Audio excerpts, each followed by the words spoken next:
நீங்க இருக்கிற நிலைமையை குறிச்சு யோசிக்கலாம். ஆனா இது வரைக்கும் நீங்க சொல்லலாம், இது வரைக்கும் நானும் என் குடும்பமும் உயிரோட இருக்கிறோம். எபெனேசர் காரணம். இது வரைக்கும் எங்க பிள்ளைகளை நடத்திருக்கிறீங்க. thus far I have come. இது வரைக்கும் நான் வந்திருக்கிறேன் ஆண்டவரே.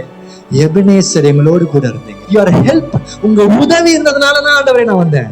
எங்கேயும் நம்ம சொல்ல முடியாது, என்னுடைய சாமர்த்தியம் சொல்ல முடியாது. 2 சாமுவேல் 7:18 தாவீது சொல்றாரு, இது வரைக்கும் என்ன நீங்க கொண்டு வந்ததற்கு, அதாவது ஆங்கிலத்தில் நான் யாருப்பா, நான் யாருப்பா, ஆடு மேய்ச்சிட்டு இருந்தவன், எங்கேயோ வெளியில சுத்திக்கிட்டு இருந்தாண்டவரே, பாவியாய் அலைந்து கொண்டிருந்தேன். அது சொல்றாரு, நான் எம்மாத்திரம், என் குடும்பம் எம்மாத்திரம். நீங்க எப்ப இல்ல இந்த வார்த்தையை மறக்கவே கூடாது.